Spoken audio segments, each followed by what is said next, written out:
Welcome to my channel today for general tarot trading. So ಈ reading ನಿಮ್ಗೆ applicable ಆಗಿದ್ರೆ ಮಾತ್ರ ರಿಸೀವ್ ಮಾಡ್ಕೊಳ್ಳಿ, ಅದರ್ವೈಸ್ ಸ್ಕಿಪ್ ಮಾಡ್ಬೋದು. ನನ್ನ ಚಾನಲ್ ಯಾರೆಲ್ಲ ಲೈಕ್ ಮಾಡಿ, ಶೇರ್ ಮಾಡಿ, ಸಬ್ಸ್ಕ್ರೈಬ್ ಮಾಡ್ಕೊಳ್ಳಿ. ರೀಡಿಂಗ್ ಮೇಲ್ ನೋಡ್ತಾರೆ ಫೀಮೇಲ್ ನೋಡ್ತಾರೆ ಮೇಲ್ಗೆ, 2 ಸೈಡ್ ಲವರ್ಸ್ಗೆ ಮತ್ತು ಮ್ಯಾರೇಜ್ ಸಪ್ರೇಷನ್ ನೋ ಕಾಂಟ್ಯಾಕ್ಟ್ಗೆ. ಅಂದರೆ ನಿಮ್ಮ ಮನಸ್ಸಲ್ಲಿ ಒಬ್ಬ ವ್ಯಕ್ತಿನ ಪ್ರೀತಿ ಮಾಡ್ತಿದ್ರೆ ಆ ವ್ಯಕ್ತಿಯಿಂದ ರೆಸ್ಪಾನ್ಸ್ ಇಲ್ಲ. ಸೊ ಈ ರೀಡಿಂಗ್ ನಿಮಗೆ ನೋಡುವಂಥ ನನ್ನ ವ್ಯೂವರ್ಸ್ಗೆ ಅವ್ರ ಮನಸ್ಸ ಪ್ರೀತಿಸ್ತಾರಂಥ ವ್ಯಕ್ತಿಯಿಂದ ಕಾಲ್ ಅಥವಾ ಮೆಸೇಜ್ ಬರುತ್ತಾ? ನೋಡುವಂಥ ನನ್ನ ವ್ಯೂವರ್ಸ್ಗೆ ಅವ್ರ ಮನಸ್ಸ ಪ್ರೀತಿಸೋಂಥ ವ್ಯಕ್ತಿಯಿಂದ ಕಾಲ್ ಅಥವಾ ಮೆಸೇಜ್ ಬರುತ್ತಾ? ನೋಡುವಂಥ ನನ್ನ ವ್ಯೂವರ್ಸ್ಗೆ ಅವ್ರ ಮನಸ್ಸ ಪ್ರೀತಿಸ್ತಾರಂಥ ವ್ಯಕ್ತಿಯಿಂದ ಕಾಲ್ ಅಥವಾ ಮೆಸೇಜ್ ಬರುತ್ತಾ? ಓಕೆ, ಬರುತ್ತೆ. ನಿಮ್ಮ ಮನಸ್ಸ ಪ್ರೀತಿಸೋಂಥ ವ್ಯಕ್ತಿಯಿಂದ ನಿಮಗೆ ಕಾಲ್ ಅಥವಾ ಮೆಸೇಜ್ ಖಂಡಿತ ಮಾಡ್ತಾರೆ, ಬಟ್ ಆದರೆ ಇವಾಗ ಮಾಡ್ತಾ ಇಲ್ಲ. ಕಿಂಗ್ ಆಫ್ ಕಪ್ಸ್ ಬಂದಿರೋದ್ರಿಂದ ಈ ಕಾರ್ಡಲ್ಲಿ ನೋಡಿ ಆ ವ್ಯಕ್ತಿ ಕಪ್ಸ್ ಇಟ್ಕೊಂಡಿದ್ದಾನೆ, ಬಟ್ ಇನ್ನೂ ಆ್ಯಕ್ಷನ್ ತಗೊಂಡಿಲ್ಲ. ಅಂದರೆ ಈ ಕಪ್ಪಲ್ಲಿರೋ ಎಮೋಷನ್ಸ್ನ ಈ ಕಪ್ಗೆ ಸುರಿದಿಲ್ಲ. ಅಂದರೆ ನಿಮ್ಮ ಮನಸ್ಸ ಪ್ರೀತಿಸ್ತಾರಂಥ ವ್ಯಕ್ತಿ ಅವರೊಂದು ಎಮೋಷ್ನಲ್ ಫೀಲಿಂಗ್ಸ್ನ, ಅವ್ರು ನಿಮ್ಮ ಹತ್ರ ಮಾತಾಡ್ಬೇಕು ಅಂದ್ಕೊಂಡಿರೋ ವರ್ಡ್ಸ್ನ ಮೆಸೇಜ್ ಮಾಡ್ಬೇಕು ಅಂದ್ಕೊಂಡಿದ್ದಾರೆ. ಅಂದರೆ ಟೈಪ್ ಮಾಡ್ತಾ ಇರ್ಬೋದು, ಅಥವಾ ನಿಮಗೆ ಮೆಸೇಜ್ ಮಾಡಬೇಕು, ಕಾಲ್ ಮಾಡಬೇಕಂತ ಅವ್ರ ಮನಸ್ಸಲ್ಲಿ ಯೋಚನೆ ಮಾಡ್ತಾ ಇದ್ದಾರೆ, ಬಟ್ ಆದರೆ ಮಾಡ್ತಾ ಇಲ್ಲ. ಇಲ್ಲಿ ನೋಡಿ ಕಾರ್ಡ್ಸಲ್ಲಿ ಆ ವ್ಯಕ್ತಿ ಈ ಕಪ್ಗೆ ಎಮೋಷ್ನಲ್ ಇಟ್ಕೊಂಡಿದ್ದಾರೆ, ಬಟ್ ಆದರೆ ಅದನ್ನು ಶೇರ್ ಮಾಡ್ತಲ್ಲ. ಯಾರಿಗೆ ಕೊಡಬೇಕು ಅಂತ, ಯಾರಿಗೆ ಶೇರ್ ಮಾಡಬೇಕು ಕಪ್ಸಲ್ಲಿರೋ ಎಮೋಷ್ನಲ್ ಅಂತ, ಇನ್ನು ಈ ಕಪ್ಗೆ ಸುರಿಯೋದ ಅಥವಾ ಬೇರೆಯವ್ರಿಗೆ ಕೊಡಬೇಕಾ? ಸೊ ಅದಕ್ಕೆ ಕೈಯಲ್ಲೇ ಇಟ್ಕೊಂಡಿದ್ದಾರೆ, ಯಾರಿಗೆ ಕೊಡಬೇಕಂತ ಗೊತ್ತಿಲ್ಲ ಎಮೋಷನ್ಸ್ನ. ಸೊ ಹಂಗೆ ನಿಮ್ಮ ಮನಸ್ಸ ಪ್ರೀತಿಸ್ತಾರಂಥ ವ್ಯಕ್ತಿ ಕೂಡ ಅಷ್ಟೇ. ಅವ್ರ ಮನಸ್ಸಲ್ಲಿ ನಿಮ್ಗಿನ್ನೂ ಕಾಲ್ ಅಥವಾ ಮೆಸೇಜ್ ಮಾಡಬೇಕು ಅಂತ ಒಂದು ಮೈಂಡಲ್ಲಿ ಥಿಂಕಿಂಗ್ಸ್, ಅಂದರೆ ಅವ್ರಿಗೆ ಅಷ್ಟೊಂದು ಫೀಲ್ ಆಗ್ತದೆ. ನಿಮ್ಮ ಮನಸ್ಸ ಪ್ರೀತಿಸ್ತಾರಂಥ ವ್ಯಕ್ತಿಗೆ ನೀವು ತುಂಬ ನೆನಪಾಗ್ತಾ ಇರ್ಬೋದು. ಸೊ ಮೆಸೇಜ್ ಮಾಡಬೇಕು ಅಂದ್ಕೊಳ್ತಾ ಇದ್ದಾರೆ, ಬಟ್ ಆದರೆ ಇನ್ನೂ ಮಾಡ್ತಾ ಇಲ್ಲ. ನನ್ನ ವ್ಯೂವರ್ಸ್ಗೆ ಅವ್ರ ಮನಸ್ಸ ಪ್ರೀತಿಸ್ತಾರಂಥ ವ್ಯಕ್ತಿ ಕಾಲ್ ಅಥವಾ ಮೆಸೇಜ್ ಮಾಡ್ಬೇಕು ಅನ್ಕೊತಾ ಇದ್ದಾರೆ, ಬಟ್ ಯಾಕೆ ಸೈಲೆಂಟ್ ಆಗಿದ್ದಾರೆ? ಇನ್ನೂ ಮೆಸೇಜ್ ಅಥವಾ ಕಾಲ್ ಮಾಡ್ದಿರ ನನ್ನ ವ್ಯೂವರ್ಸ್ಗೆ ಅವ್ರ ಮನಸ್ಸ ಪ್ರೀತಿಸ್ತಾರಂಥ ವ್ಯಕ್ತಿ ಯಾಕೆ ಸೈಲೆಂಟ್ ಆಗಿದ್ದಾರೆ? ನನ್ನ ವ್ಯೂವರ್ಸ್ಗೆ ಕಾಲ್ ಅಥವಾ ಮೆಸೇಜ್ ಮಾಡ್ಬೇಕು ಅಂದ್ಕೊಂಡಿದ್ದಾರೆ, ಬಟ್ ಯಾಕೆ ಇನ್ನೂ ಸೈಲೆಂಟ್ ಆಗಿದ್ದಾರೆ?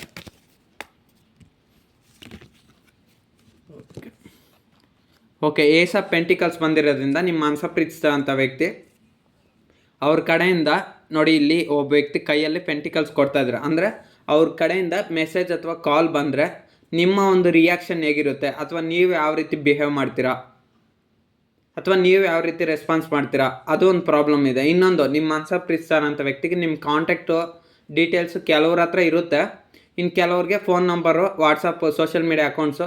ಸೊ ನೀವು ಗೊತ್ತಿಲ್ದಿರೋನೂ ಇರ್ಬೋದು, ಪರಿಚಯ ಇಲ್ದಿರೋನೂ ಇರ್ಬೋದು. ಸೊ ಅದಕ್ಕೆ ನಿಮ್ಮ ಮನಸ್ಸ ಪ್ರೀತಿಸೋಂಥ ವ್ಯಕ್ತಿ ನಿಮಗೆ ಕಾಲ್ ಅಥವಾ ಮೆಸೇಜ್ ಮಾಡಬೇಕಾ ಬೇಡ ಅಂತ ಯೋಚನೆ ಮಾಡ್ತಾಯಿದ್ರೆ. ಇನ್ನು ಕೆಲವ್ರಿಗೆ ಎಲ್ಲ ಡೀಟೇಲ್ಸು ಗೊತ್ತಿರುತ್ತೆ, ಬಟ್ ಆದರೆ ನಿಮ್ಮ ಮನಸ್ಸ ಪ್ರೀತಿಸೋಂಥ ವ್ಯಕ್ತಿ ನಿಮಗೆ ಕಾಲ್ ಅಥವಾ ಮೆಸೇಜ್ ಮಾಡಿದರೆ ಯಾವ ರೀತಿ ರೆಸ್ಪಾಂಡ್ ಆಗ್ತೀರಾ ನೋಡಿ. ಇಲ್ಲಿ ವ್ಯಕ್ತಿ ಈ ಕಾರ್ಡಲ್ಲಿ ಏಸ್ ಆಫ್ ಪೆಂಟಿಕಲ್ಸ್ ಒಂದು ಕಾಯಿನ್ ಇಟ್ಕೊಂಡಿದ್ದಾರೆ, ಬಟ್ ಆದರೆ ಇನ್ನೂ ಕೊಟ್ಟಿಲ್ಲ.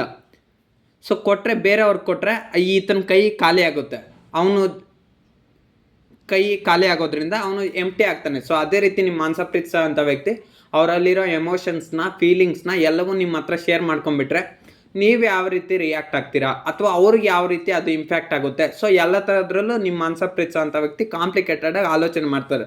ಪೆಂಟಿಕಲ್ಸ್ ಅಂದರೆ ಇನ್ನೂ ಒಂದು ಸ್ಲೋ ಎನರ್ಜಿ. ಏಸ್ ಅಂದರೆ ಶುರು, ಅಂದರೆ ನಿಮ್ಮ ಮನಸ್ಸ ಪ್ರೀತಿಸೋಂಥ ವ್ಯಕ್ತಿ ನಿಮ್ಮ ಜೊತೆ ಮಾತಾಡಬೇಕು, ಕಮ್ಯುನಿಕೇಷನ್ ಮಾಡಬೇಕು, ಮೆಸೇಜ್ ಮಾಡಬೇಕು. ಸೊ ಆ ಥರ ಎಲ್ಲ ಥಾಟ್ಸು, ಯೋಚನೆ ರನ್ ಆಗ್ತಾನೆ ಇದೆ ಅವ್ರ ಮೈಂಡಲ್ಲಿ, ಥಿಂಕ್ ಮಾಡ್ತಾನೆ ಇದ್ದಾರೆ. ನಿಮಗೂ ಅಷ್ಟೇ, ಅವರು ನಿಮಗೆ ಕಾಲ್ ಮಾಡ್ತೀರಾ, ಮೆಸೇಜ್ ಮಾಡ್ತೀರಾ, ನಿಮ್ಮನ್ನು ಅವಾಯ್ಡ್ ಮಾಡಿಕೊಂಡು ದೂರ ಇರ್ಲಿಕ್ಕೆ ಅವ್ರಿಗೂ ಇಷ್ಟ ಆಗ್ತಾಯಿಲ್ಲ. ನಿಮ್ಮ ಜೊತೆ ಮಾತಾಡಬೇಕು, ಯಾವಾಗ ಮಾತಾಡ್ತೀನಿ. ಸೊ ಆ ಥರ ಫೀಲಿಂಗ್ಸ್ ಅವರು ಮನಸ್ಸಲ್ಲಿ ಹರಿದಾಡ್ತಾ ಇದೆ. ಅಂದರೆ ನಿಮ್ಮ ಬಗ್ಗೆ ಡೈಲಿ ಯೋಚನೆ ಮಾಡೋದು, ಡೈಲಿ ನೆನ್ಪು ಮಾಡ್ಕೊಳೋದು. ಸೊ ಈ ಥರ ಎಲ್ಲ ಮಾಡ್ತಾ ಇದ್ದಾರೆ. ಅವರು ಫಾಸ್ಟಾಗಿ ಮಾಡ್ಬೇಕು ಅನ್ಕೊತಾ ಇದ್ದಾರೆ, ಬಟ್ ಥಿಂಕ್ ಮಾಡ್ತಾರೆ. ನೋಡೋಣ ನನ್ನ ವ್ಯೂವರ್ಸು ಯಾಕೆ ಇಷ್ಟು ಸ್ಲೋ ಆಗ್ತಾ ಇದ್ದಾರೆ ಅವ್ರ ಮನಸ್ಸ ಪ್ರೀತಿಸೋಂಥ ವ್ಯಕ್ತಿಗೆ ಕಾಲ್ ಅಥವಾ ಮೆಸೇಜ್ ಮಾಡ್ದಿರ. ನನ್ನ ವ್ಯೂವರ್ಸ್ ಅವ್ರ ಮನಸ್ಸಲ್ಲಿ ಪ್ರೀತಿಸೋಂಥ ವ್ಯಕ್ತಿ ನನ್ನ ವ್ಯೂವರ್ಸ್ಗೆ ಕಾಲ್ ಅಥವಾ ಮೆಸೇಜ್ ಮಾಡಿದ್ರೆ ಯಾಕೆ ಇಷ್ಟು ಸ್ಲೋ ಎನರ್ಜಿಯಲ್ಲಿದ್ದಾರೆ? ನನ್ನ ವ್ಯೂವರ್ಸ್ಗೆ ಅವ್ರ ಮನಸ್ಸ ಪ್ರೀತಿಸೋಂಥ ವ್ಯಕ್ತಿ ಕಾಲ್ ಅಥವಾ ಮೆಸೇಜ್ ಮಾಡ್ದಿರ ಯಾಕೆಷ್ಟು ಸ್ಲೋ ಎನರ್ಜಿಯಲ್ಲಿದ್ದಾರೆ?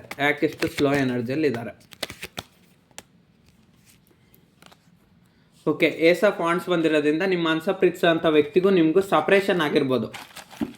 ಸೊ ಅಂದರೆ ನಿಮ್ಮಿಬ್ಬರ ಮಧ್ಯೆ ಏನಾದರೂ ಮಿಸ್ಅಂಡರ್ಸ್ಟ್ಯಾಂಡಿಂಗ್ ಬಂದು, ಅಥವಾ ಥರ್ಡ್ ಪಾರ್ಟಿ ಸಿಚುವೇಷನ್ಸ್ ಏನಾದರೂ ಪ್ರಾಬ್ಲಮ್ಸ್ ಬಂದು, ಅಥವಾ ಕಮ್ಯುನಿಕೇಷನ್ ಇಲ್ದಿರ, ಅಥವಾ ಈಗೋ ಇಶ್ಯೂಸ್ ಬಂದು, ಅಥವಾ ನೀವು ಒಬ್ಬರು ಎಫರ್ಟ್ಸ್ ಹಾಕಿರ್ತಾರೆ ಪ್ರೀತಿಗೋಸ್ಕರ. ನೀವಾದರೂ ಹಾಕಿರ್ಬೋದು, ನಿಮ್ಮ ಮನಸ್ಸ ಪ್ರೀತಿಸೋದ್ರಂಥ ವ್ಯಕ್ತಿ ಹಾಕಿರ್ಬೋದು. ಸೊ ಅವ್ರು ಹಾಕಿರಲ್ಲ ಬಿಡಿ, ಅವ್ರು ಹಾಕಿರ್ತಾರೆ, ಬಟ್ ಆದರೆ ನಿಮ್ಮ ಕಡೆ ಅಷ್ಟೊಂದು ಅಟೆನ್ಷನ್ ಕೊಟ್ಟಿರೋದಿಲ್ಲ. ಅಂದರೆ ನೀವು ಅವ್ರ ಕಡೆ ಅಟೆನ್ಷನ್ ಅಷ್ಟೇ, ಅವ್ರನ್ನ ತುಂಬ ಪ್ರೀತಿ ಮಾಡಿದಾಗ ಅವ್ರು ಏನು ಮಾಡಿದ್ರು ಅಂದರೆ ಅವ್ರು ಇನ್ನೊಂದು ಆಯ್ಕೆ ಮಾಡ್ಕೊಂಡಿರ್ತಾರೆ, ಅಥವಾ ನಿಮ್ಮನ್ನು ಅವಾಯ್ಡ್ ಮಾಡಿರ್ತಾರೆ, ದೂರ ಇರ್ತಾರೆ ಅಷ್ಟೇ. ಸೊ ಹಾಗಾಗಿ ನಿಮ್ಮ ಮನಸ ಪ್ರೀತಿಸೋಂಥ ವ್ಯಕ್ತಿಗೂ ನಿಮಗೂ ನೋ ಕಾಂಟ್ಯಾಕ್ಟ್ ಆಗಿದೆ. ಸೊ ಆ ಕನೆಕ್ಷನ್ ಮತ್ತೆ ರೀಬರ್ತ್ ಆಗಬೇಕು. ಅಂದರೆ ನಿಮ್ಮಿಂದನೇ ಕಾಲ್ ಅಥವಾ ಮೆಸೇಜು ಏನಾದರೂ ಸಣ್ಣದಾಗಿ ರಿಪ್ಲೈ ಬರುತ್ತಂತನೋ, ಅಥವಾ ನಿಮ್ಮ ಮನಸ ಪ್ರೀತಿಸೋಂಥ ವ್ಯಕ್ತಿ ತಾನೇ ಯಾವ ರೀತಿ ಪ್ರೀತಿಸೋಂಥ ವ್ಯಕ್ತಿ ಯಾವ ರೀತಿ ನಿಮಗೆ ರೆಸ್ಪಾನ್ಸ್ ಆಗಬೇಕು. ಸೊ ಅದೆಲ್ಲ ಅದ್ರ ಬಗ್ಗೆ ಯೋಚನೆ ಮಾಡ್ತಾಯಿದ್ರೆ ಇಲ್ಲಿ ಏಸ್ ಆಫ್ ವಾಂಡ್ಸ್ ಬಂದಿದ್ದ ಒಂದು ವಾಂಡ್ ನೋಡಿ ಬರ್ತಾಗ್ತಾ ಇದೆ. ಮತ್ತು ಇದು ಎಲ್ಲ ಫುಲ್ಲು ಡ್ರೈ ಆಗೋಗಿದೆ. ಡ್ರೈ ಆದಮೇಲೆ ಮತ್ತೆ ಚಿಗುರ್ತಾ ಇದೆ ಎಲೆಗಳೆಲ್ಲ. ಸೊ ಅದೇ ರೀತಿ ಅವ್ರ ಮನಸ ಫೀಲಿಂಗ್ಸು ಅಷ್ಟೇ. ನಿಮ್ಮ ಮನಸ ಪ್ರೀತಿಸೋಂಥ ವ್ಯಕ್ತಿಗೆ ಹೊಸ ಭಾವನೆಗಳು ನಿಮ್ಮ ಬಗ್ಗೆ ಬರ್ತಾ ಇದೆ. ಅಂದರೆ ನೀವಿಲ್ದಿರ ಅವ್ರ ಕೈಯಲ್ಲಿ ಬದುಕೋಕ್ಕಾಗಲ್ಲ, ನೀವಿಲ್ದಿರಿದ್ರೆ ಅವ್ರ ಲೈಫು ಸಾಕಾಗುತ್ತೆ. ಸೊ ಆ ರೀತಿ ಎಲ್ಲ ಫೀಲಿಂಗ್ಸ್ ಬರ್ತಾ ಇದೆ. ಬಟ್ ಆದರೆ ನಿಮ್ಮ ಹತ್ರ ಎಲ್ಲ ಶೇರ್ ಮಾಡ್ತಿಲ್ಲ. ನನ್ನ ವ್ಯೂವರ್ಸ್ಗೆ ಕಾಲ್ ಅಥವಾ ಮೆಸೇಜ್ ಮಾಡಲ್ಲ. ಸೊ ನೋಡಿ, ಕಾಲ್ ಅಥವಾ ಮೆಸೇಜ್ ಮಾಡ್ತಾರಂದರೆ ಅದೇ ಮಾಡಬೇಕನ್ನೋ ಪ್ರೊಸೆಸ್ಸಲ್ಲಿದ್ದಾರೆ. ಇನ್ನೂ ಮಾಡೋದಾ ಬೇಡವಾ ಆ ಥರ ಮೈಂಡ್ ಸೆಟ್ಟಲ್ಲಿದ್ದಾರೆ ನಿಮ್ಮ ಮನಸ ಪ್ರೀತಿಸೋಂಥ ವ್ಯಕ್ತಿ. ನನ್ನ ವ್ಯೂವರ್ಸ್ಗೆ ಅವ್ರ ಮನಸ ಪ್ರೀತಿಸೋಂಥ ವ್ಯಕ್ತಿ ಕಾಲ್ ಅಥವಾ ಮೆಸೇಜ್ ಮಾಡಲ್ವಾ?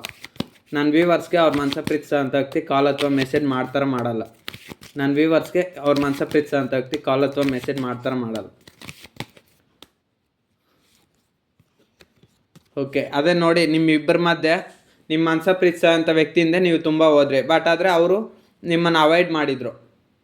ನೀವೆಷ್ಟೇ ಮಾತನಾಡೋಕ್ಕೆ ಟ್ರೈ ಮಾಡಿದ್ರೂ ಬಟ್ ಇಲ್ಲಿ 5 ಬಂದಿರೋದ್ರಿಂದ ಯಾವುದೋ third party situation problems, career ಆಗಿರ್ಬೋದು, ಪರ್ಸ್ನಲ್ ಪ್ರಾಬ್ಲಮ್ಸ್, ಅಥವಾ ಪೇರೆಂಟ್ಸು, ಅಣ್ಣ ತಂಗಿ, ರಿಲೇಟಿವ್ಸು, ಫ್ರೆಂಡ್ಸು, ಫ್ಯಾಮಿಲಿ, ಸೊಸೈಟಿ, ಅಥವಾ ಹೆಲ್ತ್ ಪ್ರಾಬ್ಲಮ್ಸು. ಸೊ ಏನೋ ಒಂದು ಕಾರಣಗಳು ಬಂದು ನಿಮ್ಮ ಮನಸ ಪ್ರೀತಿಸೋಂಥ ವ್ಯಕ್ತಿ ಮಾನಸಿಕ ತೊಂದರೆನೋ ಅಥವಾ ತುಂಬ ಹೆಲ್ತ್ ಪ್ರಾಬ್ಲಮ್ಸು ಏನೋ ಒಂದು ವಿಚಾರ ಬಂದು ನಿಮ್ಮ ಮನಸ ಪ್ರೀತಿಸೋಂಥ ವ್ಯಕ್ತಿ ನಿಮ್ಮಿಂದ ಎಕ್ಸಿಟ್ ಆಗಬೇಕಾಯ್ತು.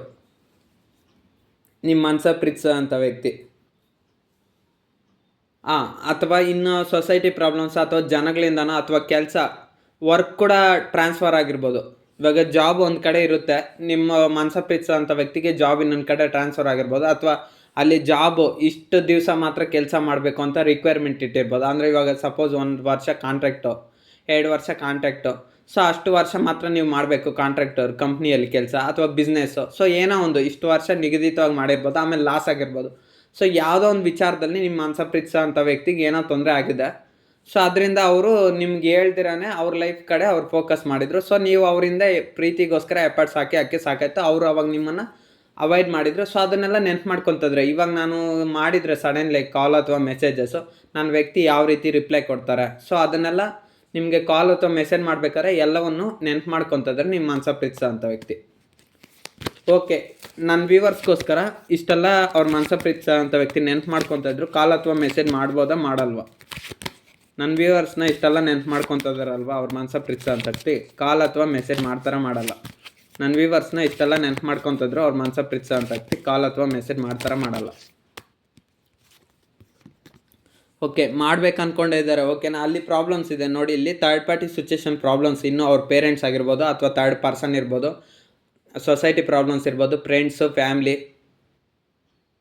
ಸೊ ಯಾರೋ ಅವ್ರು ಒಂದು ಎನರ್ಜಿನ ಸ್ಟಾಪ್ ಮಾಡ್ತಾಯಿದ್ದಾರೆ, ನಿಮ್ಮ ಹತ್ರ ಬರ್ದಿರೋ ಥರ ಸ್ಟಾಪ್ ಮಾಡ್ತಾಯಿದ್ದಾರೆ. ಅಂದರೆ ಆ ಥರ್ಡ್ ಪರ್ಸನ್ನಿಂದ ಪ್ರಾಬ್ಲಮ್ ಬಂದಿರ್ಬೋದು, ಅಥವಾ ಪೇರೆಂಟ್ಸು, ಫ್ಯಾಮ್ಲಿಯಲ್ಲಿ ಎಲ್ಲಿ ಗೊತ್ತಾಗ್ಬಿಡುತ್ತೋ ನಿಮ್ಮ ಒಂದು ಪ್ರೀತಿಯ ವಿಚಾರ ಅಂತ, ಅದಕ್ಕೂ ಭಯ ಪಡ್ತಾ ಇರ್ಬೋದು. ಅಂದರೆ ಅವ್ರಿಗೆ ಗೊತ್ತಾದರೆ ನಿಮ್ಮನ್ನು ಎಲ್ಲಿ ಇನ್ನೂ ಕಂಪ್ಲೀಟಾಗಿ ದೂರ ಮಾಡಿಬಿಡ್ತಾರೆ. ಅಂದರೆ ಕಾಲ್ ಅಥವಾ ಮೆಸೇಜಸ್ ಮಾಡಿದರೆ ನಿಮಗೆ ಇನ್ನು ಕಂಪ್ಲೀಟಾಗಿ ಎಲ್ಲಿ ದೂರ ಮಾಡಿಬಿಡ್ತಾರೋ, ಮತ್ತು ಅವರಿಂದ ಅವ್ರಿಗೇನಾದರೂ ತೊಂದರೆ ಆಗುತ್ತೋ, ನಿಮ್ಮ ಮನಸ್ಸಲ್ಲಿರೋಂಥ ವ್ಯಕ್ತಿಗೆ ಏನಾದರೂ ತೊಂದರೆ ಆಗುತ್ತೋ, ಅಥವಾ ನಿಮ್ಗೇನಾದರೂ ತೊಂದರೆ ಆಗುತ್ತೋ ಅಂತ ನಿಮ್ಮ ಮನಸ ಪ್ರೀತಿಸೋಂಥ ವ್ಯಕ್ತಿ ಭಾಳ ಬುದ್ಧಿವಂತರು ಇರೋದ್ರಿಂದ ಸೊ ಎಲ್ಲ ಥರದ್ರಲ್ಲೂ ಯೋಚನೆ ಮಾಡ್ತಾಯಿದ್ರೆ. ಥರ್ಡ್ ಪಾರ್ಟಿ ಸಿಚುವೇಶನ್, ಹೆಲ್ತ್ ಆಗಿರ್ಬೋದು, ಕೆರಿಯರ್ ಆಗಿರ್ಬೋದು, ಪರ್ಸ್ನಲ್ ಪ್ರಾಬ್ಲಮ್ಸು, ಎಲ್ಲದರ ಪ್ರಾಬ್ಲಮ್ಸ್ ಬರ್ತಾಯಿದೆ. ಸೊ ಆ ಪ್ರಾಬ್ಲಮ್ಸ್ನಿಂದ ನಿಮ್ಮ ಮನಸ ಪ್ರೀತಿಸೋಂಥ ವ್ಯಕ್ತಿ ನಿಮಗೆ ಕಾಲ್ ಅಥವಾ ಮೆಸೇಜ್ ಮಾಡಿದ್ರೆ ಇನ್ನು ಸ್ಟಾಪಲ್ಲಿ ಇಟ್ಟಿದ್ದಾರೆ. ಮಾಡಬೇಕು ಅಂದ್ಕೊತಾರೆ, ಥಿಂಕ್ ಮಾಡ್ತಾರೆ, ಮತ್ತು ಮಾಡಲ್ಲ. ಇನ್ನೂ ಪ್ರೊಸೆಸ್ಸಲ್ಲಿದ್ದಾರೆ, ಮಾಡಬೇಕು ಅಂದ್ಕೊಳ್ತಾ ಇದ್ದಾರೆ. ಓಕೆ, ನನ್ನ ವ್ಯೂವರ್ಸು ಫೈನಲ್ ಆಗಿ ನನ್ನ ವ್ಯೂವರ್ಸ್ಗೆ ಅವ್ರ ಮನಸ್ಸಲ್ಲಿ ಪ್ರೀತಿಸೋಂಥ ವ್ಯಕ್ತಿ ಫೈನಲ್ ಆಗಿ ಕಾಲ್ ಅಥವಾ ಮೆಸೇಜ್ ಮಾಡಲ್ಲ. ನನ್ನ ವ್ಯೂವರ್ಸ್ಗೆ ಅವ್ರ ಮನಸ ಪ್ರೀತಿಸೋಂಥ ವ್ಯಕ್ತಿ ಕಾಲ್ ಅಥವಾ ಮೆಸೇಜ್ ಮಾಡಲ್ಲ. ಫೈನಲ್ ಡಿಸಿಷನ್ ಹೇಳಿ. ನನ್ನ ವ್ಯೂವರ್ಸ್ಗೆ ಅವ್ರ ಮನಸ ಪ್ರೀತಿಸೋಂಥ ವ್ಯಕ್ತಿ ಕಾಲ್ ಅಥವಾ ಮೆಸೇಜ್ ಮಾಡಲ್ಲ. Final decision. ಓಕೆ, ಇವಾಗ ಸದ್ಯಕ್ಕಂತೂ ಮಾಡಲ್ಲ. ಓಕೆನಾ, ಕಾಲ್ ಅಥವಾ ಮೆಸೇಜ್ ಮಾಡ್ತಾರಂದರೆ ಇನ್ನೂ ಸ್ವಲ್ಪ ಟೈಮ್ ತಗೊತಾರೆ. 7 ಆಫ್ ಶಾರ್ಟ್ಸ್ ಬಂದಿರೋದ್ರಿಂದ ನಿಮ್ಮ ಮನಸ ಪ್ರೀತಿಸೋಂಥ ವ್ಯಕ್ತಿನೇ ನಿಮಗೆ ಎಲ್ಲ ಮಾಡಿರೋ ಮೋಸನ ನೆನ್ಪು ಮಾಡ್ಕೊತಿದ್ರು. ಅಂದರೆ ಅವರಿಂದ ನಿಮಗೆ ತುಂಬ ನಷ್ಟ ಆಗಿದೆ ಅಂತ ಹೇಳ್ತಾಯಿದ್ರು ನೋಡಿ. 7 ಆಫ್ ಶಾರ್ಟ್ಸ್ ಅಂದರೆ ನಿಮಗೆ ಚೀಟ್ ಮಾಡಿ, ಅಥವಾ ಚೀಟ್ ಅಂದರೆ ಬೇರೆ ಥರ ಅಂದ್ಕೊಂಬೇಡಿ. ನಿಮಗೆ ಗೊತ್ತಿಲ್ದಿರ ಥರ್ಡ್ ಪರ್ಸನ್ ಇನ್ವಾಲ್ವ್ಮೆಂಟ್ ಇರ್ಬೋದು, ಅವ್ರಿಗೆ ಅಟ್ಯಾಚ್ ಆಗಿರ್ಬೋದು. ಥರ್ಡ್ ಪಾರ್ಟಿ ನಿಮಗೆ ಗೊತ್ತಿಲ್ದಿರನೇ ನಿಮ್ಮ ಮನಸ್ಸಲ್ಲಿ ಪ್ರೀತಿಸೋ ಅಂಥ ವ್ಯಕ್ತಿ ಥರ್ಡ್ ಪಾರ್ಟಿ ಸಿಚುವೇಷನ್ಗೆ ಅಟ್ಯಾಚ್ಮೆಂಟ್ ಆಗಿರ್ಬೋದು, ಅಥವಾ ಥರ್ಡ್ ಪಾರ್ಟಿ ಸಿಚುವೇಷನ್ ಪ್ರಾಬ್ಲಮ್ಸಲ್ಲಿ ಸಿಕ್ಕಾಕೊಂಡಿರ್ಬೋದು. ಸೊ ಥರ್ಡ್ ಪಾರ್ಟಿ ಸಿಚುವೇಷನ್ಸ್ ನಾನು ಎಲ್ಲ ರೀಡಿಂಗ್ಸಲ್ಲೂ ಹೇಳಿದ್ದೀನಿ. Career, personal problems, mental problems, person ಅಥವಾ ಹೆಲ್ತ್ ಪ್ರಾಬ್ಲಮ್ಸು ಅಥವಾ ಅವ್ರ ಪರ್ಸನಲ್ ಪ್ರಾಬ್ಲಮ್ಸು, ಕೆರಿಯರು ಅದರಲ್ಲಿ ಎಲ್ಲ ಸಿಚುವೇಷನ್ಸು ಬಂದುಬಿಡುತ್ತೆ. Financial problems, caste, age difference, ಹಣದ ತೊಂದರೆ, ಜಾಬು, ಮತ್ತು ಫ್ರೆಂಡ್ಸು, ಫ್ಯಾಮ್ಲಿ, ಸೊಸೈಟಿ ಎಲ್ಲ ಪ್ರಾಬ್ಲಮ್ಸು ಇನ್ಕ್ಲೂಡಿಂಗ್ ಆಗುತ್ತೆ ಥರ್ಡ್ ಪಾರ್ಟಿ ಪ್ರಾಬ್ಲಮ್ಸಲ್ಲಿ. ಸೊ ಅದರಲ್ಲಿ ನಿಮ್ಮ ಮನಸ ಪ್ರೀತಿಸೋ ಅಂಥ ವ್ಯಕ್ತಿ ಅದ್ರ ಕಡೆ ಗಮನ ಕೊಟ್ಟು ಅವರಿಂದ ನಿಮಗೆ ಮೋಸ ಆಯಿತು ನೋಡಿ. ಈ ವ್ಯಕ್ತಿ ಶಾರ್ಟ್ಸ್ ಎಲ್ಲ ಎತ್ಕೊಂಡು ಓಡೋಗ್ತಾ ಇದ್ದಾರೆ. ಸೊ ಮತ್ತೆ ಹಿಂದೆ ತಿರುಗಿ ನೋಡ್ತಾ ಇದ್ದಾರೆ ಇನ್ನೊಬ್ಬ ವ್ಯಕ್ತಿಗೆ ಮೋಸ ಆಗ್ತದೆ ಅಂತ. ಸೊ ಹಂಗೆ ನಿಮ್ಮ ಮನಸ ಪ್ರೀತಿಸೋ ಅಂಥ ವ್ಯಕ್ತಿಯಿಂದ ನಿಮ್ಮ ಲೈಫಲ್ಲಿ ತುಂಬ ನಷ್ಟಗಳಾಯಿತು, ತುಂಬ ಕಷ್ಟಗಳಾಯಿತು. ಸೊ ಅದನ್ನೆಲ್ಲ ನೆನ್ಪು ಮಾಡ್ಕೊತಾ ಇದ್ದಾರೆ. ಇವಾಗ ಮಾಡಬೇಕಾ ಮಾಡಬಾರ್ದು ಅಂತ. ಫೈನಲಾಗಿ ಮಾಡ್ತಾರ ಮಾಡಲ್ಲ ಅಂದರೆ ಇವಾಗ ಸದ್ಯಕ್ಕೆ ಮಾಡಲ್ಲ, ಪ್ರೆಸೆಂಟ್ ಎನರ್ಜಿ ಎಲ್ಲ ಮಾಡಲ್ಲ. ಓಕೆ, ನನ್ನ ವ್ಯೂವರ್ಸ್ಗೆ ಅವ್ರ ಮನಸ ಪ್ರೀತಿಸೋ ಅಂಥ ವ್ಯಕ್ತಿ ಕಾಲ್ ಅಥವಾ ಮೆಸೇಜ್ ನೆಕ್ಸ್ಟ್ ಮಂತಲ್ಲಾದರೂ ಮಾಡ್ತಾರ ಮಾಡಲ್ಲ. ನೆಕ್ಸ್ಟ್ ಮಂತ್ ಅಲ್ಲ, ಈ ಮಂತೇ ಮಾಡ್ತಾರ ಮಾಡಲ್ಲ. ನನ್ನ ವ್ಯೂವರ್ಸ್ಗೆ ಅವ್ರ ಮನಸ ಪ್ರೀತಿಸೋ ಅಂಥ ವ್ಯಕ್ತಿ ಈ ಮಂತಲ್ಲಿ ಕಾಲ್ ಅಥವಾ ಮೆಸೇಜ್ ಮಾಡ್ತಾರ ಮಾಡಲ್ಲ. ಆಗಸ್ಟ್ ಮಂತಲ್ಲಿ ಕಾಲ್ ಅಥವಾ ಮೆಸೇಜ್ ಮಾಡ್ತಾರ ಮಾಡಲ್ಲ. ನನ್ನ ವ್ಯೂವರ್ಸ್ಗೆ ಅವ್ರ ಮನಸ ಪ್ರೀತಿಸೋ ಅಂಥ ವ್ಯಕ್ತಿ ಆಗಸ್ಟ್ ಮಂತಲ್ಲಿ ಕಾಲ್ ಅಥವಾ ಮೆಸೇಜ್ ಮಾಡ್ತಾರ ಮಾಡಲ್ಲ. ಓಕೆ, ಮಾಡ್ತಾರೆ. ಸೊ ನಿಮ್ಮ ಮನಸ ಪ್ರೀತಿಸೋ ಅಂಥ ವ್ಯಕ್ತಿ ಈ ಆಗಸ್ಟ್ ಮಂತಲ್ಲಿ ಯಾರಾದರೂ ಇದ್ದರೆ ನಿಮಗೆ ಕಾಲ್ ಅಥವಾ ಮೆಸೇಜ್ ಮಾಡ್ತಾರಂದರೆ ಮಾಡ್ತಾರೆ. ನೀವೇನಾದರೂ ರಿಪ್ಲೈ ಕೊಡೋಂಗಿದ್ರೆ, ಮೆಸೇಜ್ ಕೊಡೋಂಗಿದ್ರೆ ಮೆಸೇಜ್ ಮಾಡಿ. ನಿಮ್ಮ ಮನಸ ಪ್ರೀತಿಸೋ ಅಂಥ ವ್ಯಕ್ತಿ ನಿಮಗೆ ಕಾಲ್ ಅಥವಾ ಮೆಸೇಜ್ ಮಾಡೋಂಥ ಸಾಧ್ಯತೆ ತುಂಬ ಇದೆ. ಓಕೆನಾ? ವರ್ಡ್ ಕಾರ್ಡ್ ಬಂದಿರೋದ್ರಿಂದ ಅವ್ರಿಗೆ ನಿಮ್ಮನ್ನು ಬಿಟ್ಟಿರೋಕ್ಕಾಗೋದಿಲ್ಲ. ಸೊ ಅವ್ರು ಖಂಡಿತ ಕಾಲ್ ಅಥವಾ ಮೆಸೇಜ್ ಮಾಡೇ ಮಾಡ್ತಾರೆ. ಅದೇ ನಿಮ್ಮಿಬ್ಬರ ಮಧ್ಯೆ ಯಾಕೆ ಅನ್ಎಕ್ಸ್ಪೆಕ್ಟೆಡಾಗಿ ನೀವಿಬ್ಬರು ಬೇರೆ ಆಗಿಬಿಟ್ರೆ, ಸೊ ಅದೆಲ್ಲ ಪ್ರಾಬ್ಲಮ್ಸ್ ನೆನ್ಪು ಮಾಡ್ಕೊತಾರೆ. ಇವಾಗ ಕಾಲ್ ಅಥವಾ ಮೆಸೇಜ್ ಮಾಡೋದಾ ಬೇಡವಾ? ಸೊ ಅದನ್ನ ಅವರು ವೆಯ್ಟಿಂಗಲ್ಲೇ ಇದ್ದಾರೆ. ನನ್ನ ವ್ಯೂವರ್ಸ್ ಬಗ್ಗೆ ಅವ್ರ ಮನಸ ಪ್ರೀತಿಸೋ ಅಂಥ ವ್ಯಕ್ತಿಗೆ ಯಾವ ಥರ ಅಭಿಪ್ರಾಯ ಇದೆ? ನನ್ನ ವ್ಯೂವರ್ಸ್ಗೆ ಅವ್ರ ಮನಸ ಪ್ರೀತಿಸೋ ಅಂಥ ವ್ಯಕ್ತಿಗೆ ಯಾವ ಥರ ಅಭಿಪ್ರಾಯ ಇದೆ? ನನ್ನ ವ್ಯೂವರ್ಸ್ ಮೇಲೆ ಅವ್ರ ಮನಸ ಪ್ರೀತಿಸೋ ಅಂಥ ವ್ಯಕ್ತಿಗೆ ಯಾವ ರೀತಿ ಫೀಲಿಂಗ್ಸ್ ಇದೆ? ನನ್ನ ವ್ಯೂವರ್ಸ್ ಮೇಲೆ ಅವ್ರ ಮನಸ ಪ್ರೀತಿಸೋ ಅಂಥ ವ್ಯಕ್ತಿಗೆ ಯಾವ ರೀತಿ ಫೀಲಿಂಗ್ಸ್ ಇದೆ?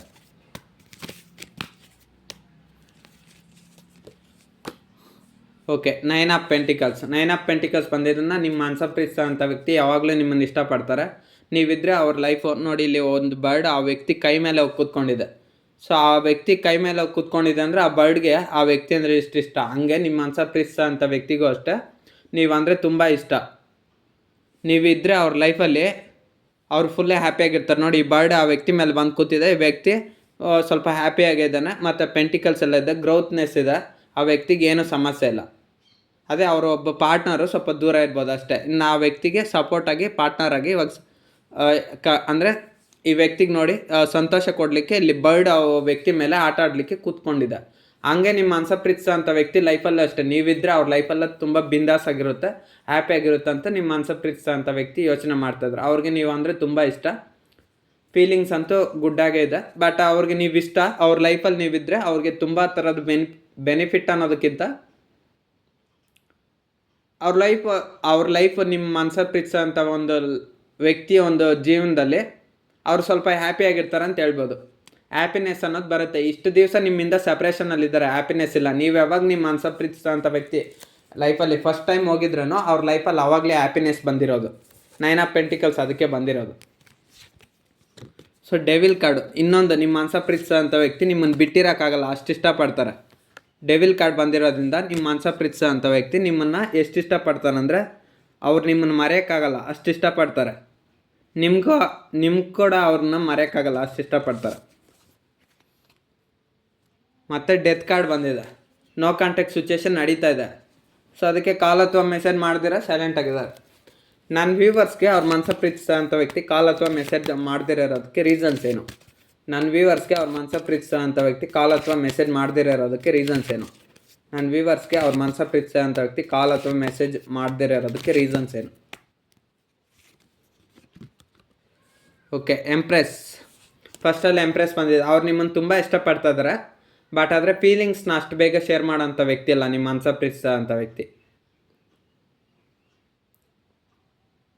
ಇಲ್ಲಿ ಎಂಪ್ರೆಸ್ ಕಾರ್ಡ್ ಬಂದಿರೋದ್ರಿಂದ ನಿಮ್ಮ ಮನಸ ಪ್ರೀತಿಸೋ ಅಂಥ ವ್ಯಕ್ತಿ ಅಷ್ಟು ಬೇಗ ಫೀಲಿಂಗ್ಸ್ ಅನ್ನೋದನ್ನ ನಿಮ್ಮ ಹತ್ರ ಹೇಳೋದಿಲ್ಲ. ನೀವು ಕೂಡ ಅಷ್ಟೇ ಒಂದು ಎಂಪ್ರೆಸ್ ಥರ, ಅಂದರೆ ಮದರ್ ಥರ ನೀವು ಎಲ್ರನ್ನೂ ಚೆನ್ನಾಗಿ ನೋಡ್ತೀರಾ, ಎಲ್ರನ್ನೂ ಕೇರ್ ಮಾಡ್ತೀರಾ. ನಿಮ್ಮ ಹತ್ರ ಮೋಸ ಮಾಡಲಿಕ್ಕೆ ಯಾರೂ ಆಗೋದಿಲ್ಲ. ನಿಮ್ಗೆ ಯಾರಾದರೂ ಮೋಸ ಮಾಡಿದರೆ ನೀವು ಸಹಿಸ್ಕೊಳೋದಿಲ್ಲ. ಅವ್ರನ್ನ ಮರ್ತೋಗ್ಬಿಡ್ತಾರೆ. ಹೋಗು ನೀನು ಯಾರು, ನಿನ್ನ ದಾರಿ ನೀನು ನೋಡ್ಕೊ ಅಂತೆಲ್ಲ ಹೇಳ್ಬಿಡ್ತೀರ. ಬಟ್ ಆದರೆ ನಿಮ್ಮ ಮನಸ್ಸು ಪ್ರೀತಿಸಿರೋ ಅಂಥ ವ್ಯಕ್ತಿ ಏನೇ ತಪ್ಪು ಮಾಡ್ತಾಯಿದ್ರು ಕ್ಷಮಿಸ್ತಾ ಬರ್ತಾಯಿದ್ರ. ಅಂದರೆ ಅವ್ರು ನಿಮ್ಮನ್ನು ಅವಾಯ್ಡ್ ಮಾಡ್ತಾಯಿದ್ರು, ನೋ ಕಾಂಟ್ಯಾಕ್ಟ್ ಮಾಡ್ತಿದ್ರು, ಎಲ್ಲ ಥರದ್ರಲ್ಲಿ ಇವತ್ತೆಲ್ಲ ನಾಳೆ ಸರಿ ಹೋಗ್ತಾರಂತ ಅವ್ರನ್ನ ಕ್ಷಮಿಸ್ತಾನೆ ಬಂದರೆ. ಬಟ್ ಆದರೆ ನಿಮ್ಮ ಮನಸ್ಸು ಪ್ರೀತಿಸೋ ಅಂಥ ವ್ಯಕ್ತಿ ಏನೂ ರೆಸ್ಪಾನ್ಸ್ ಮಾಡಲಿಲ್ಲ.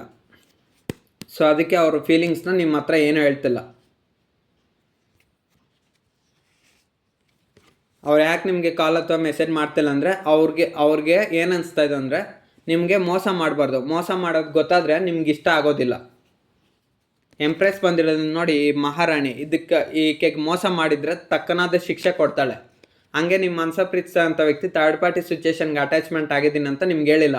ಒಂದು ವೇಳೆ ನೀವು ಅಟ್ಯಾಚ್ಮೆಂಟ್ ಆಗಿದ್ರಂತ ನಿಮ್ಗೆ ಗೊತ್ತಾಗ್ಬಿಟ್ರೆ ನೀವು ಅವ್ರಿಗೆ ತಕ್ಕನಾದ ಶಿಕ್ಷೆ ಕೊಡ್ತಾಯಿದ್ರ, ಅಂದರೆ ತಕ್ಕನಾದ ಪಾಠ ಕಲಿಸ್ತಾಯಿದ್ರಿ. ನಿಮ್ಗೆ ಫಸ್ಟೇ ಗೊತ್ತಿದ್ರೆ ನಿಮ್ಮ ಮನಸ ಪ್ರೀತಿಸೋ ಅಂಥ ವ್ಯಕ್ತಿ ನಾವು ವ್ಯಕ್ತಿಗೆ ಅಟ್ಯಾಚ್ ಆಗಿದ್ದಾರೆ ಅಥವಾ ನಿಮ್ಮನ್ನು ಬೇಕಂತಲೇ ಅವಾಯ್ಡ್ ಮಾಡ್ತಾ ಇದ್ದಾರೆ, ಅವ್ರ ಪರ್ಸ್ನಲ್ ಲೈಫ್ ಹಿಂಗೆಲ್ಲ ಗೊತ್ತಿದೆ ಅಂತ ಗೊತ್ತಾಗಿದ್ರೆ ನಿಮಗೆ, ನೀವು ಅವ್ರಿಗೇನೋ ಒಂದು ಗತಿ ಕಾಣಿಸ್ತಾ ಇದ್ರಿ.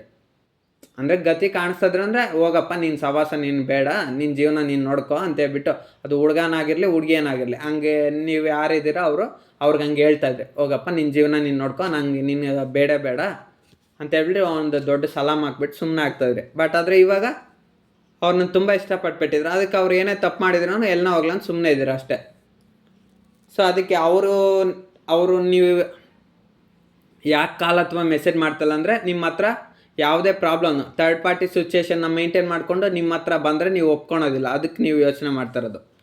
Page of pentacles. ಇನ್ನೊಂದು, ನಿಮ್ಮನ್ನು ಇಷ್ಟಪಡ್ತಾಯಿದ್ದು ಬೇರೆ ಕಡೆ ಅಟ್ರಾಕ್ಷನ್ ಇದ್ದರೆ ಅದು ಇಷ್ಟ ಆಗೋದಿಲ್ಲ. ನಿಮ್ಮ ಮನಸ್ಸಲ್ಲಿ ಪ್ರೀತಿಸೋ ಅಂಥ ವ್ಯಕ್ತಿಗೆ ನಿಮಗೆ ಅದು ಇಷ್ಟ ಆಗೋದಿಲ್ಲ. ಸೊ ಅದಕ್ಕೆ ಈ ಒಂದು ಎಲ್ಲ ಕಾರಣಗಳಿಂದ ನಿಮ್ಮ ಮನಸ್ಸಲ್ಲಿ ಪ್ರೀತಿಸೋ ಅಂಥ ವ್ಯಕ್ತಿ ನಿಮ್ಮನ್ನು ದೂರ ಮಾಡ್ಕೊಳಕ್ಕೆ ಇಷ್ಟ ಅಲ್ಲ. ಇನ್ನೊಂದು, ಭಯ ಜಾಸ್ತಿ ಇದೆ ನಿಮ್ಮ ಮನಸ್ಸಲ್ಲಿ ಪ್ರೀತಿಸೋ ಅಂಥ ವ್ಯಕ್ತಿಗೆ ನಿಮ್ಮ ಮೇಲೆ. ನಿಮ್ಮನ್ನು ಕಂಡ್ರೆ ಅವ್ರಿಗೆ ಭಯ ಜಾಸ್ತಿ, ಸ್ಟ್ರೆಂತ್ ಇಲ್ಲ ಅವ್ರಿಗೆ, ಭಯ ಪಡ್ತಾರೆ. ನೋಡಿ ನಿಮ್ಮನ್ನು ಯಾರು ಬೇಕಾದ್ರೂ ಅಟ್ಯಾಚ್ ನೋಡಿ. ಇಲ್ಲಿ ಈ ಒಬ್ಬ ವ್ಯಕ್ತಿ, ಈ ಲೇಡಿ ಬಂದು ಈ ಸಿಂಹನ ಅದನ್ನು ನೈಸ್ ಮಾಡ್ತಾ ಇದ್ದಾರೆ, ಅಂದರೆ ಅದರ ಜೊತೆ ಆಟ ಆಡ್ತಾ ಇದ್ದಾರೆ. ಅಂದರೆ ಈ ವ್ಯಕ್ತಿಗೆ ಎಷ್ಟು ಅಟ್ಯಾಚ್ಮೆಂಟ್ ಆಗಿರಬೇಡ ಈ ಸಿಂಹ. ಸೊ ಹಂಗೆ ನಿಮ್ಮ ಮನಸ್ಸು ಪ್ರೀತಿಸೋ ಅಂಥ ವ್ಯಕ್ತಿ ನಿಮ್ಮನ್ನು ಅಟ್ಯಾಚ್ ಮಾಡ್ಕೊಳೋದು ಅಂದರೆ ನಿಮ್ಮನ್ನು ನೋಡ್ಕೊಳೋದು ಅಷ್ಟು ಸುಲಭ ಅಲ್ಲ. ನೀವು ಏನಕ್ಕಾದರೂ ಶರಣಾಗ್ತೀರ ಅಂದರೆ, ಸರೆಂಡರ್ ಆಗ್ತೀರ ಅಂದರೆ ಅದು ಪ್ರೀತಿ ಅನ್ನೋ ಒಂದು ವಿಚಾರಕ್ಕೆ ಮಾತ್ರನೇ. ಬಟ್ ಇನ್ಯಾವುದೇ ಒಂದು ವಿಚಾರಕ್ಕೂ ನೀವು ಕಾಂಪ್ರಮೈಸ್ ಆಗೋದಿಲ್ಲ, ಒಪ್ಕೊಳೋದಿಲ್ಲ. ಯಾಕಂದರೆ ನೀವು ಅಷ್ಟೊಂದು ಬ್ರಿಲಿಯಂಟ್ಸ್ ಇದ್ದೀರ. ಮತ್ತು ಅಂದರೆ ನಿಮ್ಮ ಲೈಫಲ್ಲೂ ನಿಮಗೂ ಎಲ್ಲ ಥರದ ಸೌಲಭ್ಯಗಳಿದೆ, ಫೆಸಿಲಿಟೀಸ್ ಇದೆ, ಚೆನ್ನಾಗೇ ಇದ್ದೀರ. ನೀವು ಕೂಡ ಅಷ್ಟೇ, ಒಳ್ಳೆ ಹಣ ಆಸ್ತಿ. ಒಂದು ವೇಳೆ ಅಷ್ಟೊಂದು ದುಡ್ಡು ರಿಚ್ನೆಸ್ ಇಲ್ದಿರ ನಿಮ್ಮ ಯೋಗ್ಯತೆಗೆ, ಅಂದರೆ ಮಿಡಲ್ ಕ್ಲಾಸ್ ಆದ್ರೂ ಕೆಲವ್ರು ರಿಚ್ ಇರ್ತಾರೆ, ಇನ್ನು ಕೆಲವ್ರು ಮಿಡಲ್ ಕ್ಲಾಸ್ ಇರ್ತಾರೆ. ನಿಮ್ಮ ಯೋಗ್ಯತೆಗೆ ನಿಮಗೆ ಆ ದೇವ್ರು ಎಷ್ಟು ಕೊಟ್ಟಿರ್ಬೇಕೋ ಎಲ್ಲ ಕೊಟ್ಟಿದ್ದಾನೆ. ಬಟ್ ಇವ್ರನ್ನ ನಿಮ್ಮ ಲೈಫಲ್ಲಿ ತಗೊಂಬಂದಿದ್ದಾನೆ. ಬಟ್ ಇವರೇನೋ ಆಟ ಆಡಿಸ್ತಾ ಇದ್ದಾರೆ. ಸೊ ಅದಕ್ಕೋಸ್ಕರ ನಿಮ್ಮ ಮನಸ್ಸು ಪ್ರೀತಿಸೋ ಅಂಥ ವ್ಯಕ್ತಿ, ನಿಮ್ಮ ಥರ ಚೆನ್ನಾಗಿ ನೋಡ್ಕೊಳೋ ವ್ಯಕ್ತಿ ಇನ್ನೊಬ್ರು ಸಿಕ್ಕಿಲ್ಲ. ಸೊ ಅದಕ್ಕೆ ಅಷ್ಟೊಂದು ಅಟ್ಯಾಚ್ಮೆಂಟ್ ಆಗಿದ್ರೆ ನಿಮ್ಮ ಮನಸ್ಸು ಪ್ರೀತಿಸೋ ಅಂಥ ವ್ಯಕ್ತಿಗೆ. ಇವಾಗ ಅವ್ರು ಏನೇ ತಪ್ಪು ಮಾಡಿದ್ರು ನೀವು ಕ್ಷಮಿಸೋಕ್ಕೆ ರೆಡಿ ಇಲ್ಲ. ಸೊ ಅದಕ್ಕೆ ಗೊತ್ತಾಗಿ ಎಲ್ಲ ಪ್ರಾಬ್ಲಮ್ಸ್ನೂ ಗೊತ್ತಾಗಿ ನಿಮ್ಮ ಮನಸ್ಸು ಪ್ರೀತಿಸೋ ಅಂಥ ವ್ಯಕ್ತಿ ನಿಮಗೆ ಕಾಲ್ ಅಥವಾ ಮೆಸೇಜ್ ಮಾಡಿಲ್ಲ. ಅಂದರೆ ನಿಮ್ಮ ಹತ್ರ ಸಿನ್ಸಿಯರ್ ಆಗಿರಬೇಕು, ಕರೆಕ್ಟ್ ಆಗಿರಬೇಕು, ಲಾಯಲ್ ಆಗಿರಬೇಕು. ನಿಮ್ಮ ಲೈಫಲ್ಲಿ ಬಂದುಬಿಟ್ರಾ ಮತ್ತು ಇನ್ನೊಬ್ಬ ಥರ್ಡ್ ಪಾರ್ಟಿ ಪರ್ಸನ್ ಆಗಲಿ ಫ್ಯಾಮ್ಲಿನಾಗಲಿ ಅವ್ರ ಕಡೆ ಅಕ್ಸೆಪ್ಟ್ ಮಾಡಬಾರ್ದು. ಮಾಡಬೇಕು, ಎಷ್ಟೋ ಅಷ್ಟೇ ಇರಬೇಕು. ಅಂದರೆ ಇವಾಗ ಜಸ್ಟ್ ನಾರ್ಮಲಾಗಿ ಮಾತಾಡಬೇಕಷ್ಟೇ, ಕಮ್ಯುನಿಕೇಷನು. ಡೀಪ್ ಅಟ್ಯಾಚ್ಮೆಂಟ್ ಇಟ್ಕೊಂಡು ನಿಮ್ಮನ್ನು ಕಂಪ್ಲೀಟಾಗಿ ಅವಾಯ್ಡ್ ಮಾಡೋದು ಈ ಥರ ಎಲ್ಲ ನಿಮ್ಗೆ ಇಷ್ಟ ಆಗೋದಿಲ್ಲ. ಅದಕ್ಕೆ ಸಿಂಹ ಯಾವ ರೀತಿ ರಿಯಾಕ್ಟ್ ಆಗುತ್ತೋ ಆ ರೀತಿ ರಿಯಾಕ್ಟ್ ಆಗ್ತೀರ ನೀವು. ಅದು ಯಾವ ರೀತಿ, ಈಗ ಒಂದು ಲಯನ್ ಬಂದರೆ ಇಡೀ ಕಾಡಲ್ಲಿರೋ ಪ್ರಾಣಿಗಳೆಲ್ಲ ಅದು ಹೇಳಿದ ಮಾತು ಕೇಳುತ್ತೆ. ಅದೇ ಥರ ನೀವು ಕೂಡ ಅಷ್ಟೇ. ನೀವು ಯಾರು ಹೇಳಿದ ಮಾತು ಕೇಳೋದಿಲ್ಲ, ನೀವು ಹೇಳಿದ ಮಾತು ಎಲ್ಲರೂ ಕೇಳಬೇಕು. ಇದು ರೀಡಿಂಗ್ ಯಾರೇ ನೋಡ್ತಾ ಇರಲಿ, ಅವ್ರ ಸಿಚುವೇಶನ್ ಹಂಗೆ ಇರುತ್ತೆ. ನೀವು ಯಾರ ಮಾತು ಕೇಳೋದಿಲ್ಲ, ಯಾರನ್ನೂ ಲೆಕ್ಕಕ್ಕೂ ತಗೊಳೋದಿಲ್ಲ, ಕನ್ಸಿಡರ್ ಮಾಡೋದಿಲ್ಲ. ಸೊ ಅದಕ್ಕೆ ನಿಮ್ಮ ಮನಸ್ಸಲ್ಲಿರೋಂಥ ವ್ಯಕ್ತಿಗೆ ಭಯ.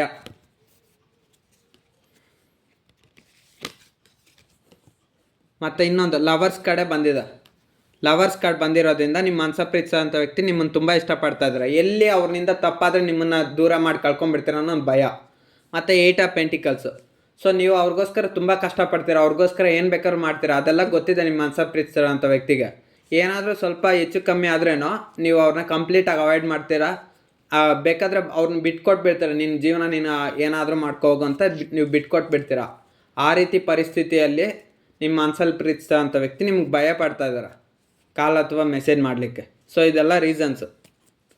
ಓಕೆ, ನನ್ನ ವ್ಯೂವರ್ಸ್ಗೆ ಅವ್ರ ಮನಸ್ಸ ಪ್ರೀತಿಸೋಂಥ ವ್ಯಕ್ತಿ ಕಾಲ್ ಅಥವಾ ಮೆಸೇಜ್ ಮಾಡ್ತಾರಾ ಪಕ್ಕನ? ನನ್ನ ವ್ಯೂವರ್ಸ್ಗೆ ಅವ್ರ ಮನಸ್ಸ ಪ್ರೀತಿಸೋಂಥ ವ್ಯಕ್ತಿ ಕಾಲ್ ಅಥವಾ ಮೆಸೇಜ್ ಮಾಡ್ತಾರಾ ಪಕ್ಕನ? ಓಕೆ, ಕಾಲ್ ಅಥವಾ ಮೆಸೇಜ್ ಮಾಡೇ ಮಾಡ್ತಾರೆ ಪಕ್ಕ, ಶೋರ್. ಇದು ಟೆಂಪ್ರೆನ್ಸ್ ಕಾರ್ಡ್ ಬಂದಿರೋದ್ರಿಂದ ಅವ್ರಿಗೆ ಸ್ವಲ್ಪ ಮೈಂಡ್ ಇಂಬ್ಯಾಲೆನ್ಸ್ ಆಗಿದೆ, ಮಾಡ್ಲಾ ಬೇಡವಾ ಅಂತ ಟೆನ್ಷನ್ ಆಗಲಿದ್ದಾರೆ. ಇನ್ನೂ ಸ್ವಲ್ಪ ಅವ್ರಿಗೆ ಜಾಸ್ತಿ ಫೀಲಿಂಗ್ಸ್ ಬರುತ್ತೆ. ಆಮೇಲೆ ಎಲ್ಲ ಸ್ವಲ್ಪ ಮಾಡ್ಲಾ ಬೇಡವಾ ಅಂತ ಒಂದು ಕ್ಲಾರಿಟಿಗೆ ಬಂದು ನಿಮ್ಮ ಮನಸ್ಸ ಪ್ರೀತಿಸೋ ಅಂತ ವ್ಯಕ್ತಿ ಕಾಲ್ ಅಥವಾ ಮೆಸೇಜ್ ಮಾಡ್ತಾರೆ. ಓಕೆನಾ? ನೀವೇನಾದರೂ ಕಾಲ್ ಮೆಸೇಜ್ ಮಾಡೋಂಗಿದ್ರೆ ಮಾಡಿ ನೋಡಿ, ಇಲ್ಲಾಂದರೆ ಸೈಲೆಂಟ್ ಆಗಿದ್ಬೇಡಿ. ಅವರಷ್ಟಕ್ಕವರೇ ಯಾವಾಗ್ಲನ ಆಗಲಿ ರಿಪ್ಲೈ ಮಾಡೇ ಮಾಡ್ತಾರೆ, ಕಾಲ್ ಅಥವಾ ಮೆಸೇಜ್ ಮಾಡೇ ಮಾಡ್ತಾರೆ ನಿಮ್ಮ ಮನಸ್ಸ ಪ್ರೀತಿಸೋ ಅಂತ ವ್ಯಕ್ತಿ. ಓಕೆನಾ? ಈ ರೀಡಿಂಗ್ ಇಲ್ಲಿಗೆ ಕಂಪ್ಲೀಟ್ ಮಾಡ್ತಾ ಇದ್ದೀನಿ. ಈ ರೀಡಿಂಗ್ ರೆಸನೇಟ್ ಆದ್ರೆ ಮಾತ್ರ ರಿಸೀವ್ ಮಾಡ್ಕೊಳ್ಳಿ, ಅದರ್ವೈಸ್ ಸ್ಕಿಪ್ ಮಾಡಿ. ನಿಮ್ಮ ಮನಸ್ಸ ಪ್ರೀತಿಸೋ ಅಂತ ವ್ಯಕ್ತಿ ಖಂಡಿತ ಕಾಲ್ ಅಥವಾ ಮೆಸೇಜ್ ಮಾಡೇ ಮಾಡ್ತಾರೆ. ಯಾವುದೋ ಒಂದು ರೂಪದಲ್ಲಿ ನಿಮಗೆ ಇನ್ಫಾರ್ಮೇಷನ್ ಆದರೂ ಕೊಟ್ಟೆ ಕೊಡ್ತಾರೆ. ಓಕೆನಾ?